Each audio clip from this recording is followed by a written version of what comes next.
По неколку неделно одложување, министерот за здравство Азир Алиев вели дека е усогласен законот за заштита од пушење со Министерството за земјоделство.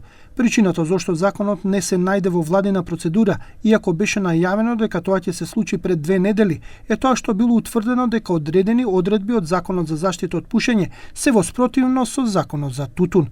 Министерот за здравство Азир Алиев очекува законот наскоро да влезе во владина процедура. Веќе законот е при крај, денеска имам состанок, последниот состанок со министерот, за да може дополнително да се синхронизираме од правна гледна точка и ценам дека законот веќе оваа недела најбрзо до наредната недела ќе биде дел од владините процедури.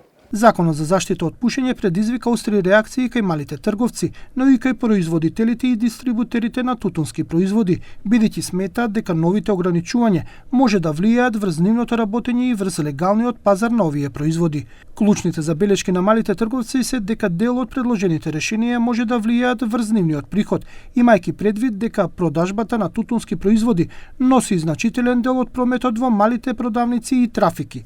Премиерот Христијан Мицкоски го потврди она што го кажа и министерот Алиев, дека во процесот на подготовка на законот за заштита од пушење се разговарало со сите засегнати страни, меѓу кои и малите трговци, но и производителите и дистрибутерите на тутунски производи.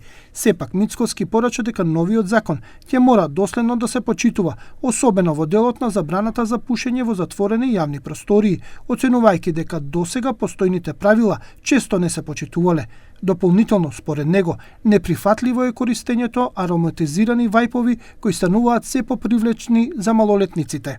Ќе се сложите дека на малолетници се повеќе имаме примери каде што се користат и се употребуваат оние така наречени вајпови со вкусови.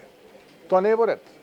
И тоа не е во ред затоа што ако се бориме против пушењето, а децава од најмали години ароматизирани користат вајпови кои што потоа може да се трансформираат во нешто друго, тоа не е во ред. И сега тоа тие кои што ги увезуваат го правдаат ќе има шверц од соседните земји.